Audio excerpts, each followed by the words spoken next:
la didáctica del diálogo, que es lo que permite en esta idea del prefijo griego de a través de, pero al mismo tiempo tensión, que significa 7 cosas del prefijo, pero 2 cosas. Primero es transferir a través, como diáfanos, ver a través de, pero al mismo tiempo tiranar de la otra como un tire y afloje, que es lo que se establece en el diálogo. Este diálogo que entre nosotros está prohibido, se está prohibiendo, o si se simula el diálogo con la pregunta y la negación de la repregunta. La negación de la repregunta es la muerte del diálogo. Así como en televisión decir totalmente a una pregunta es la muerte de la entrevista. Por eso la construcción de la ciudadanía ha desatendido esto que es fundamental, es la formación dialogística del argentino. Los muchachos no saben dialogar, pero además no saben preguntar. La pregunta ha muerto en la enseñanza argentina. En el jardín de infantes el chico pregunta y jode con la pregunta. Y pregunta y satisfacen las maestras la pregunta. Entran en el primario y después en el secundario y hay un acostumbramiento gradual donde la pregunta pasa a boca del docente y se amata, como decía Alfonso X, la pregunta en la boca del desestabilizador que es el muchacho, y entonces la pregunta A del docente, respuesta A' del alumno. Y esto llega hasta la universidad, donde con 200 personas no podemos mantener el diálogo siquiera, y menos la repregunta. Por experiencia lo digo. Tengo que enseñarle a los muchachos a preguntar, a cuestionar lo que estoy diciendo, y sin eso no hay vida intelectual del país.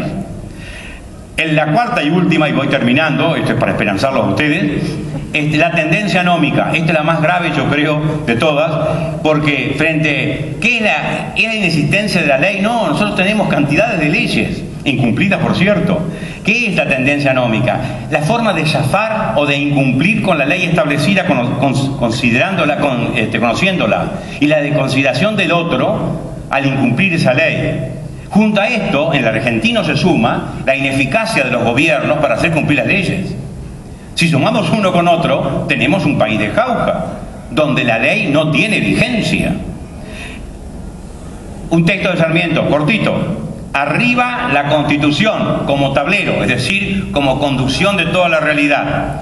Abajo la escuela para aprender a deletrearla, la Constitución en la escuela, la ley de leyes, aprender a ser ciudadanos, aprender a cumplir con la Constitución, lo dice en el tomo 8º, Estudios de la Constitución.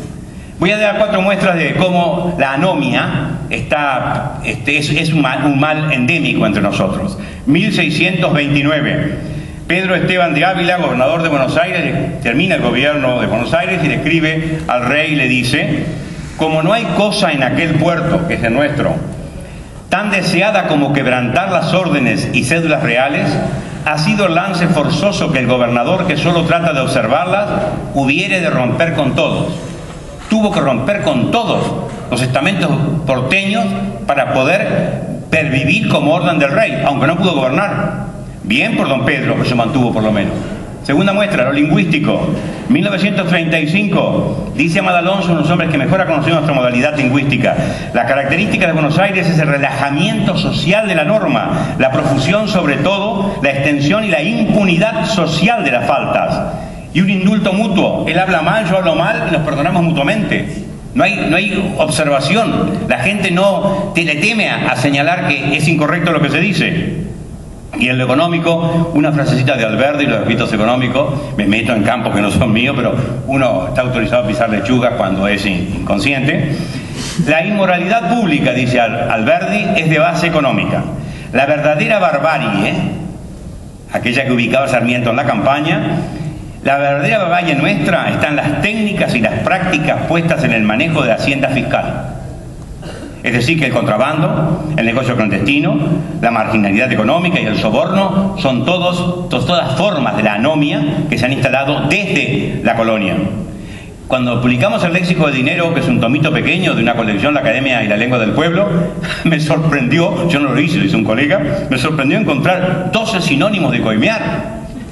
Aceitar, untar, engrasar, empetunar, retornar, suavizar. ¿Qué quiere decir? Que si variamos tanto, es para ir matizando y que no se identifique el gesto, pero que estamos hablando de algo que es continuo.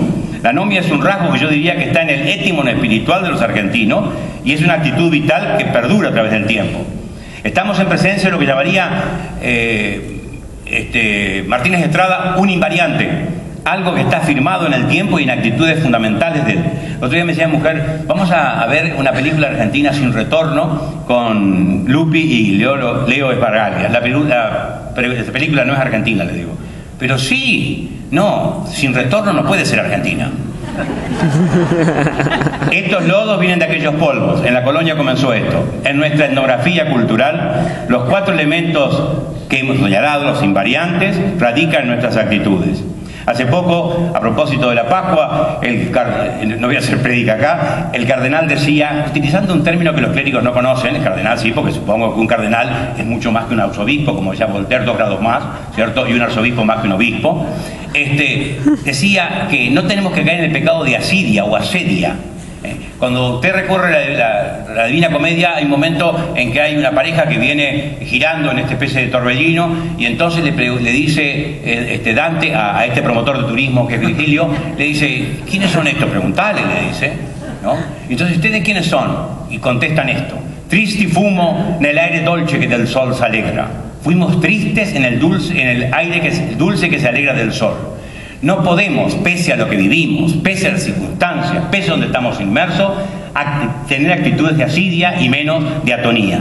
Por eso yo quiero terminar con una frasecita de Borges, que es tan vilipendiado como desesperanzado, irónico y relativo. Sin embargo, dice en 1985, quizá tengamos el deber de la esperanza. Creo que se espera un acto de fe en cada uno de nosotros si queremos a la patria.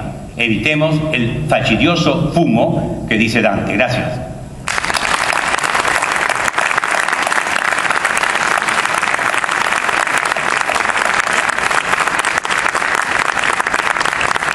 Muchas gracias, doctor Barcia. Y antes de dar la palabra al doctor Kovadolov, les voy a repetir que si ustedes quieren hacer preguntas, las señoritas que están mal paradas ahí, porque mi asistente la pararon mal, tendrían que estar un poco más adelante, 2 y 2 atrás, y les remiten las preguntas a ellas y ellas nos van a remitir la pregunta a nosotros. El doctor Santiago Kovadolov se graduó en Filosofía en la Universidad de Buenos Aires, es doctor honoris causa por la Universidad de Ciencias Empresariales y Sociales, la UCES, es miembro correspondiente de la Real Academia Española, miembro nuevo de la Academia Argentina de Letras y de la Academia Nacional de Ciencias Morales y Políticas.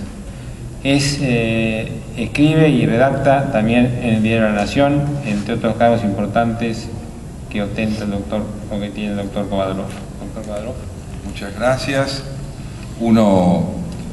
Mi gratitud a la expresión de quienes me precedieron en relación al Banco de Galicia, hoy representado por nuestro amigo Diego Videla, y a todos ustedes por acompañarnos en este esfuerzo que trata de discernir la complejidad de lo que vivimos. Borges solía decir que leer es más civil que escribir, y lo cierto es que escuchar pareciera ser más grato que hablar. Realmente quienes me precedieron en el uso de la palabra ejercieron una actividad infrecuente aquí, que es pensar.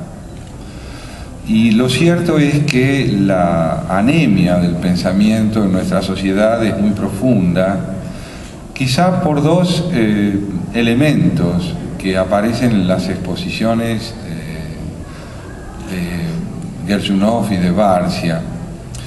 Uno es ese afán predictivo tan difundido, no solo en el pasado, sino en el presente, y el otro es esa tolerancia hacia la ilegalidad, el delito, esa flexibilidad que es complicidad con la ausencia de la ley.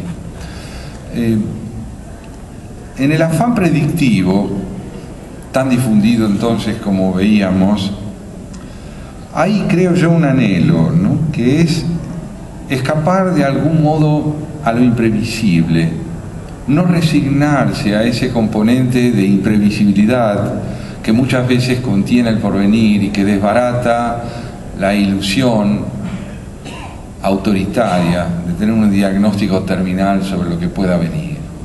La historia no se cansa de enseñarnos que nada es sustancialmente previsible.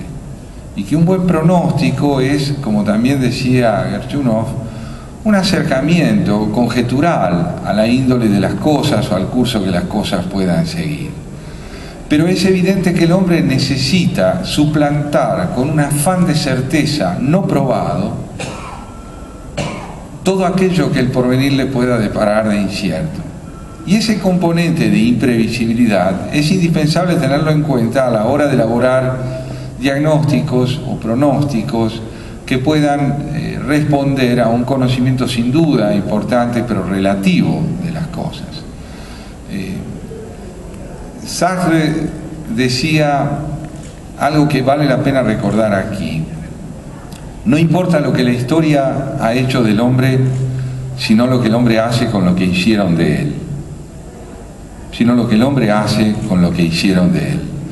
Este componente decisivo, que es tratar de hacer algo con lo que hicieron de nosotros, es irrenunciable en el hombre. El hombre es tarea, es anhelo de insubordinación contra el destino, entendido como una fatalidad irremediable. Pero a esa voluntad de transformación, a ese deseo de hacer algo con la historia, es preciso unir el repertorio de elementos que la historia misma nos provee para no caer en la ilusión de que es posible fundarla en cada momento.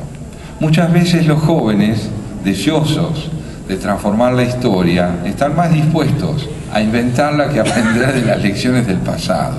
Los demagogos también. Los demagogos también. Pero hay que aprender de la historia. La historia no nos dice lo que estamos condenados a hacer, pero nos indica bastante qué rasgos distintivos de nuestra personalidad cultural pueden tener en cierto momento mayor protagonismo que otros.